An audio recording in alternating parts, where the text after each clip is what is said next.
Siya na POV. Dahil ma-traffic nga ngayon papunta sa bahay ni Zane, kaya doon na lang kami dumiretso sa condo unit niya, na kung saan ang nagmamay-ari ay ang Montenegro. Inalalayan niya ako hanggang makarating kami sa condo niya. May mga babae ka bang dinala rito? Bigla kong naitanong, pagpasok agad namin sa loob, sinilip ko pa ang mga bagay naka-display doon, para makita kung nasa tamang ayos, at hindi ko rin pinalampas ang 2 kwarto na naroon, bago lumapit sa kanya, habang kumakain pa rin ng kamote Q naman ang nilantakan ko ngayon. Ha? What kind of question is that? Aniya habang nakataas ang makapal na kilay, na nakatitig sa akin, at sa kinakain ko na kamote. Inubos ko munang kainin ang kamote, bago sumagot sa kanya. Aba, malay ko, ang dami mo palang kafling dati, at dinala mo sila rito sa condo unit mo, o sa ibang bahay mo pa sa Pilipinas, para maghabol-habulan. Nagulat pa ako na imbes sagutin ni Zane, agad ang tinatanong ko, ay hinalikan niya ako sa lobby.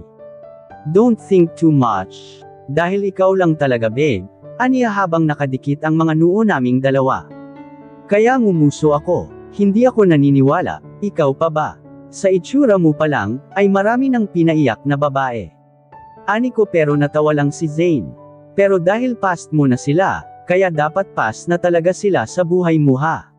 Dahil kung hindi, iiwan kita, kahit gaano kita kamahal, iiwan kita, kung malaman ko na nagloko ka na sa akin. Sabi ko. Then, hindi ako gagawa ng paraan para iwan mo. Pangako, pinanliitan ko siya ng mga mata, gusto kong makita kung nagsisinungaling ba siya, at dahil wala akong mahanap, kaya naniniwala ako sa kanya. Nagkibit balikat ako, at pumasok na sa kwarto, na hindi na nagpapalampa sa kanya. Humiga ako sa kama, na sa tingin ko wala namang natutulog, dahil nasa maayos ito, at wala akong gusot na nakita. Hey, are you going to sleep now? I ordered food for you, babe. You must eat your dinner first. Narinig kong sabi ni Zane, habang tinatanggal ang sandal ko. Kakain ako of course, I want food, kaya hihintayin ko. Sabi ko pero yung talukap ko ay pinipilit na lang idilat ang mga mata. Pero dahil sa antok, kaya nakatulog ako na hindi na nakapag-dinner, nabusog na rin ako sa kinain ko na banana and kamote Q. Are you sure na hindi na ako magdadala na kung ano sa pamilya mo, kahit for lunch man lang? Kinakabahan ko na tanong kay Zane, papunta kami ngayon sa bahay ng parents niya, at ito ako kabadong-kabado. Kanina pa ako hindi mapakali, dahil sa kaba, dahil sa wakas magkikita kami ulit ng mga parents ni Zane. Nilingan niya ako, bago binalik sa kalsada ang tingin, dahil siya ang nagmamaneho ng sasakyan. No need na babe, your presence is more important than other things. Sagot ni Zane, at hinawakan ang kamay ko, bago dinala sa kanyang lobby para mahalikan. Just relax, you look tense. Bumuntong hininga ko at pinakalma ang sarili ko. Hindi ko maiwasan talaga nakabahan. Habang nasa biyahe, ay inisip ko na kung ano ang mga katanungan ng mga magulang niya sa akin, sana lang tanggap nila ako, at baka mamaya uuwi ako na luhaan. Pagkarating namin sa subdivision, at sa panlima na street, ay huminto ang sasakyan namin. Dito na ba iyon? Bahay niyo ito. Ang ganda. Wala sa sarili kong sabi. Bumaling ako kay Zane, habang tinatanggal niya ang seatbelt ko. Yes babe, wait. Lumabas siya ng kotse, at umikot papunta sa gawi ko. Binuksan niya ang pinto, at natawa na makita ako na inaayos ko pa ang sarili ko, mabuti na lang at nadala ko ang makeup kit ko, dahil kung hindi baka mag-double ang kaba ko. Dumungaw si Zane akin, at napatingala naman ako sa kanya, habang naglalagay ng lipstick sa lobby ko. Pangit ba? Umiling siya sa sinabi ko. You're beautiful inside and out, with or without makeup, babe. Anya, kaya mas lalong lumapad ang ngiti ko, dahil sa pambabala niya. Sure ka ha, baka nasa pinto pa lang ako, pinalayas na ako ng mami mo, dahil ang pangit ko. Saad ko at umiling siya at tumawa. It won't, let's go. Kanina pa sila naghihintay sa atin, hindi ko kasi sinabi sa kanila na ikaw ang mapapangasawa ko, ang alam lang nila, na may ipakilala ako sa kanila na maging partner ko buong buhay ko, at ikaw iyon, babe. Ang sama mo sa kanila. Hindi naman, I want them to be surprised about you, and don't worry, They will like you, for sure. Agad akong nagparaya sa kanya, habang naglalakad palapit sa kanilang gate. Pumasok kami at bumungad sa akin, ang malawak na garden, nagtungo kami sa main door, at may nagbukas ng kasambahay sa amin. Sina Mom and Dad, tanong ni Zane. Ay, good afternoon po, sir, ma'am, nasa. Zane, ikaw na ba yan, anak? Where is she? Excited at makangiting tanong ng mommy ni Zane, sa kanyang anak habang papalapit sa pinto, kung saan kami nakatayo, ngunit pagbilang niya sa direction ko, ay biglang naluso ang ngiti niya. Hi Mon, this is Sha Nicole, my girlfriend. Babe, my mom. Binalik ni Mrs. Mornet ang tingin sa akin, at nakangiti na itong pinagmasdan ako. Hello po, I am pleased to meet you po. Bati ko sa kanya, hinawakan niya ako sa aking kamay, at agad na yamakap. Nabigla naman ako sa ginawa niya, at tinugon ko rin ang yakap nito. Nice to meet you too, Iha. Ikaw ba ang apo ni Madam Alma? You're so beautiful naman. Papuri ng ginang sa akin, kaya biglang nawala ang kaba, at takot ko kanina. Yes po, apo po ako ni Lola Alma, and you're beautiful too, tita, nahihiya kong sabi. Mommy, po, just call me mommy or mama, mother, ama. I don't care, just choose. Napangiti ako, matagal ko na rin na gustong tumawag ng mommy sa isang ina. Mommy, ang ganda niyo po. Nauutol ko na sabi, I know right? Alam mo ba, na matagal ka nang gustong ipakilala ng anak ko sa amin ng dad niya, but I guess both of you are busy, at that time and now, I'm glad that finally, you guys are here. Let's go, and your dad is waiting with us at the dining table. Sambit ni Mrs. Mornet. Naunang naglakad ang mommy ni Zane, at lumapit siya sa akin. Feeling nervous until now. Bumuntong hininga ako, para pakawalan ang kaba na kanina ko pa pinigilan. Kinakabahan, pero hindi masyadong nailabas, dahil sa atmosphere na ipinakita ng ginang. She's nice. I tell you honestly, yeah, I'm kind of nervous a while ago, but now I'm doing well. I guess. Thank you. Thank you for what? Sa pagsabi ng totoo na hindi nakakatakot ang mami mo. Sabi ko pero tumawa lang ang loko, kaya nakurot ko siya sa tagiliran. Totoo nga. I believed in you, of course. Come. Iginiya ni Zane ako papasok sa dining table, at bigla akong umurong, nang mapansin ang isang lalaking nakatalikod sa amin, habang nakaupo sa pinakadulo ng table, habang ang ginang naman ay nakaupo sa may right side katabi ang asawa. They are here daddy, anunsyo ni Mrs. Mornet sa kanyang asawa. Lumingon ang daddy ni Zane sa amin, at yung kanina na hindi ako masyadong kinabahan sa mommy ni Zane, ngunit sa kanyang daddy ay hindi ko maiwasan na pisilin ang kamay ng boyfriend ko, para doon kumuha ng suporta. Nilapit niya sa may tenga ko ang mukha ni Zane para bamulong. Just relax, babe, they won't bite. Bulong ni Zane sa akin. Pinakalma ko ang sarili ko at ngumiti. Hi dad, saka pa lumingon ang daddy ni Zane. Hello po, nahihiya kong bati sa kanya. Hindi maiitanggi na ama talaga siya ng boyfriend ko, dahil sa magkamukha talaga sila, nakuha ni Zane ang foreigner looks nito. Ngumiti ito at bumaling sa kanyang anak at sa akin, finally, you guys are here. Sit down, kakain na muna tayo bago magkwentuhan, or let's talk while we are eating, aniya. Hinayla ni Zane ang isang upuan, para sa akin, at sunod naman niya na ginawa ay ang sa kanya. Naka-rectangle ang kanilang lamesa, at halos lahat sa ibabaw ay may laman na mga pagkain at prutas. Habang sa dulo na walang nakaupo, ay naroon nilagay ang isang simpleng flower vase, pero nakaka-attract sa mata. Nilagyan ni Zane ang plato ko ng ulam, kagaya ng steak with smashed potato, and pasta. Thank you. Huwag masyadong marami, reklamo ko. Nahadyap ko ang tingin ng mag-asawa, na nakatingin sa amin na may ngiti ang mga labi, at sa sobrang hiya ko ay yumuko na lang ako. Huwag lang sanang mamula ang pisngi ko. So cute. How long that how you've been guys together? Tanong ng mama ni Zane, habang naglalagay din ng pagkain niya sa kanyang plato. Almost a year, mommy. What? A year? Tapos ngayon mo lang dinala dito, pambihirang lalaking ito. Di ba sinabi ko na sa inyo, na ipakilala nyo agad sa akin ang magiging manugang ko? Inabot nyo pa ng taon bago nyo pinaalam sa amin. My goodness Sandro, nagmana talaga sa iyo, ano? Kunwari pagtatampo ng ginang. Honey, let them be, baka busy lang sa kani-kanilang mga trabaho, right iha? I heard that, na hindi ka lang isang model, you are one of the architects here in the Philippines, right? Tanong ng ama ni Zane. Pinunasan ko muna ng malinis na tela ang bibig ko bago nagsalita. Yes po, paano mo iyon nahahandle iha? I tried multiple works but in the end, it was exhausted time of works for me, so, my hobby ko lang ang nagpapatakbo talaga ng negosyo namin, while me, isa lang talaga minsan ang nagagawa ko sa isang araw, and the rest sitting pretty. Napangiti na lang ako sa sinabi ni Mrs. Mornet, na parang sinusumbong niya sa akin, ang lahat ng bagay na gusto niyang sabihin. Time managing lang po, and if hindi naman po kaya sa oras at work, then I don't want to stress myself. So what I did that works for me is much better. To decline sometimes the offer of your clients.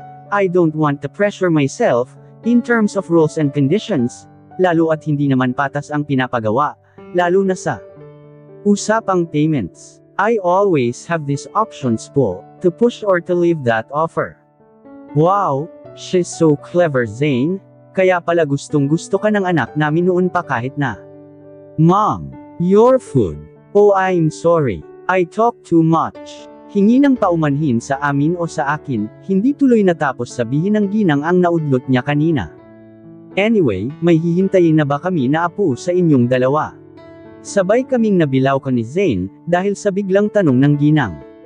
Mommy, are you okay? Nagtatanong pa ito, na alam naman niya na pareho kaming nasamid, dahil sa tanong ng kanyang ina. Agad niyang inabot sa akin ang tubig, at tissue. Sorry po, hingi ko ng tawad. That's okay, so, ngayon, meron na. Ulit niya, kulit din pala. Mommy, darating tayo dyan. Huwag kayong mag-alala, at baka ikaw pa agad ang unang nakakaalam. Sambit ni Zane, nakagat ko ang labi ko, at pinigilan na huwag munang sabihin sa kanila, dahil gusto ko sa araw na mismo ng kasal naming dalawa ko sasabihin, ang matagal na nilang gustong marinig sa aking pinagbubuntis. It's a surprise, iyon ang gusto kong mangyari sa araw mismo ng vows namin. Sana makapaghintay pa rin sila ng matagal. Ang hina mo, bakit hindi mo gayahin ang daddy mo? Pinutok agad sa loob, kaya ilang days nasa tiyan ko na ang sperm niya, then after 9 months, hello mga anak. Hindi ko na alam kung tatapusin ko pa ba ang pagkain ko, o makikinig na lang sa kwento nila, lalo ang mommy ni Zane. Hayaan mo si mommy, babe, huwag kang ma-pressure sa sinasabi niya. Bulong ni Zane sa akin. Kung alam mo lang talaga Zane, kung alam mo lang talaga. Nasa loob ng library sina Zane at ang kanyang daddy, dahil sa biglang meeting. Habang kami naman ng ginang, ay nasa garden, at nagpapahangin habang may pagkain sa maliit na table. Hindi mo man sabihin iha, pero tama ako, am I right? Po, uminom muna ng tea ang ginang, at nakangiting bumaling sa akin, at lumipat ang mga mata niya sa tiyan ko. May apo na ako, ano? Tanong niya, at dahil sincere siya na malaman ang sagot ko, kaya dahan-dahan akong tumanggo, pero agad ding nalukot ang mukha ko, na bigla na lang tumili ang ginang. Sabi ko na nga ba? Congratulations, akala ko kasi, after what happened maging baog ang anak ko. Po. Tumawa ang ginang habang umiiling, never mind, huwag mong intindihin ang huling sinabi ko, but anyway, bakit hindi yata alam ng anak ko, hindi mo pa ba sinabi? I planning to tell him po na buntis ako, sa araw ng kasal namin, kung okay lang po sana. Babe, patay. Hey, hi, tapos na kayo? Tanong ko kay Zane, bago siya umupo sa tabi ko. May narinig kaya siya? Yeah, tapos na babe, anong pinag-uusapan nyo na dalawa? Haze, salamat, buti na lang. Ikaw, walang patampak-tampak na sabi ni mommy sa kanyang anak. Ako, what about me? Nalilitong tanong ni Zane, hinawakan niya ang kanang kamay ko, at dinala sa kanyang kondongan, at nilalaro ang palasingsingan ko, habang hinihintay ang sagot ni mommy. Ang slow mo, dapat alam mo na, I mean sinagad mo palalo, para mabuntis mo na ang girlfriend mo. Mommy, iyan ka na naman, natawa ako, dahil sa bigla na lang umasim ang mukha ng katabi ko, dahil sa kanyang ina. What? Totoo naman, basta kung magka-baby na kayong dalawa, alagaan nyo ng mabuti. And of course, ako dapat mag-alaga sa kanya. Right. Siya Nicole. Napabilang agad ako kay mommy, habang may nakakalokang ngiti sa akin, habang nakatingin sa maliit ko palang na tiyan. Don't worry mom. Malapit na po yan mangyari, after ng kasal namin, makakabuo na kami, right babe?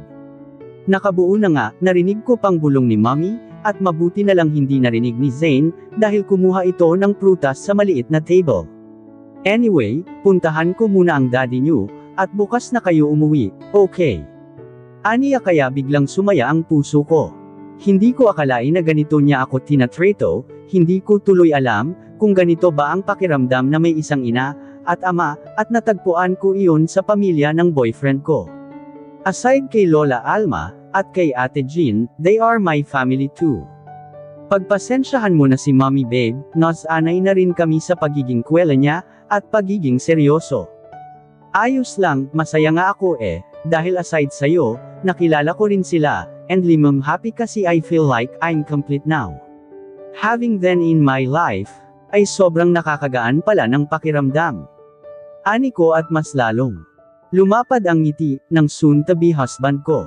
I'm glad babe, I'm really glad. Thank you for accepting me, and my family in your life.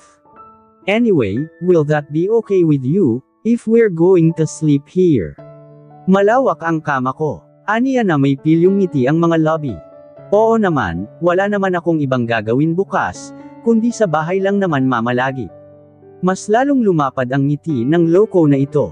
Ano na naman kaya ang plano? Good, malapad at malanbot ang kama ko, kahit ilang round hindi masasaktan ang likod mo, Agad ko siyang kinurot, kaya napadaing siya. Ikaw ha, matutulog tayo, wala tayong ibang gagawin kundi matulog lang tayo, bahay niyo ito, kung nasaan ang mga magulang mo, kaya bawal diligan kahit kwarto mo ang gamitin natin. Babe, baka nakalimutan mo, kung ano ang habilin ni mommy sa atin. Sagad na sagad dapat para makabuo na tayo, hinampas ko si Zane, dahil naramdam ko na ang pamumulan ng pisngi ko. Wala, matutulog lang talaga tayong dalawa. Period. Sabi ko, pero mas lalong lumapad ang ngiti ni Zane. Bahala ka nga dyan.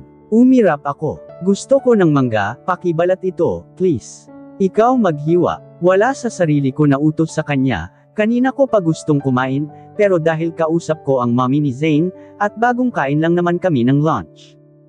Agad naman si Zane na kumari pa ng takbo patungo sa kusina. Habang naghihintay sa kanya, ay kinuha ko muna ang cellphone ko. May missed call pala si ate, at pinaalam lang na nasa ibang bansa na naman ito, at babalik lang bago ang kasal namin ni Zane, kahit hindi niya pa ito nakikita o nakilala. Talagang totoo ang sinabi niya, na ayaw niya munang makilala ang mapapangasawa ko, dahil hindi rin ako excited na makilala ang boyfriend niya, na nagloko sa kanya. Ang gago na yun, paasa sa ate ko, mahingi nga ang picture niya pag-uwi ni ate sa Pinas, para kung sakaling magkasalubong ang landas namin, ay aawayin ko siya, kaya mabuti na lang na ginugol ni Ate Jean ng maraming oras to explore at mag-enjoy.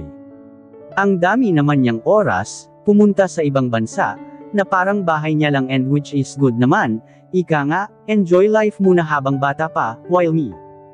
I'm having fun with my Lola and Zane naman, and that's enough for me. Ilang beses na rin naman akong nakapunta ng ibang bansa, kaya I'm happy with my Ate Jean. To heal and to enjoy herself from being broken. Tenext ko rin sina Monshin and Natalia, para kumustahin, and I guess may tinatago ang dalawang ito sa akin. Dahil may business trip si Zane, papuntang Dubai for 1 week, kaya malaya akong makapunta ngayon sa aking Ogjine. Wala na akong problema about sa kasal naming dalawa sa susunod na buwan, dahil nakahanda na lahat, from bridesmaid, groomsman, nakausap na namin ang wedding planner, at ang magpapakasal sa amin. Ang date ng kasal na lang ang hinihintay naming dalawa ng boyfriend ko, and soon to be my husband. At dahil gusto ni Zane na maging special ang honeymoon namin, Kaya tinatapos niya muna ang mga workload niya, kasama na ang manga business abroad. How's my baby, Doc? Tanong ko sa aking OB-GYN na si Doc Maricel. She smiled at me. Don't worry Iha. As you can see, may nakikita ka na dalawa hindi ba? Last time you visited here, ay wala pa iyan and now visible na. Congratulations Iha, they are both healthy. They. Putol ko sa ibang sasabihin ng aking doktor, dahil na-curious sa huling sinabi niya, habang titig na titig sa monitor, na kung saan naroon nga ang mga parang dalawang beans. You mean po, dalawa sila na nasa loob ko. Ngumiti ang doktor na bumaling sa akin, at masayang tumanggo. Yes Iha, kambal ang magiging anak mo, kaya be careful always. May mga bago ay na dapat ingatan, lalo at dalawan na sila. Anyway, bakit ikaw lang ang pumupunta rito? Dapat may kasama ka every check-up mo, busy ba ang boyfriend mo or? Umiling ako sa kanya, dahil baka kung ano ang nasa isip niya. Actually, hindi ko po muna pinaalam sa soon-to-be husband ko po. I want to surprise him during our vows. That's why you have to be there also, okay? I'll send you my invitation after this. Oh, really? Invited ako? Well, thank you, and congratulations in advance. For sure baka mamaya mahimatay pa ang boyfriend mo, habang nagbibigay ka sa kanya ng vows. And I guess hindi lang soon to be your husband ang magugulat, kundi ang mga dumalo except me. Ngumiti ako, dahil kahit ako hindi ko ma-imagine ang mga mukha ng mga guests, kung malaman na buntis ako, hindi lang isa kundi they are twins. Kambal, gosh! Ngayon pa lang, hindi ko na maiwasan na ma-excite, na makita ang mga mukha nila na gulat at excitement. Puwera lang nina Lola Alma and Mommy Lilibeth, na may alam na. Pagkatapos kong magpa-check up, ay diretso ako ngayon sa office ko.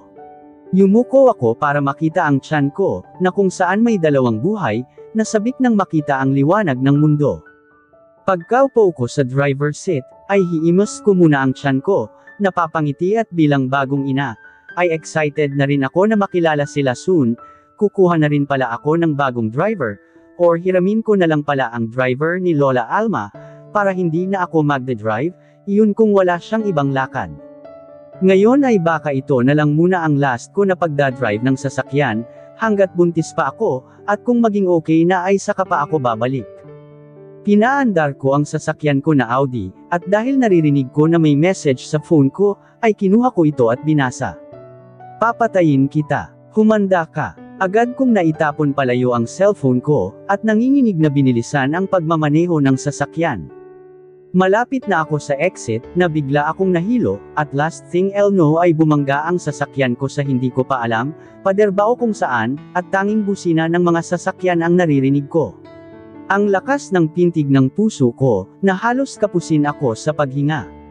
Binaba ko ang tingin sa may hita ko na may nararamdaman akong tumutulo na malapot. No, help, help. Halos wala ng lakas na boses na lumalabas sa bibig ko, akyat baba ang dibdib ko, para makakuha ng hangin. Hindi ko na kaya. Please, unti-unti nang pamipikit ang mga talukap ko sa mata. Hanggang sa naramdaman ko na lang, ang isang bisig na yamakap sa akin, bago ako nawalan ng malay. At dito na po nagtatapos, ang kabanata ng ating kwento, at sanay muli niyo po akong samahan, sa mga susunod pang kabanata. Maraming salamat po, ingat po tayong lahat.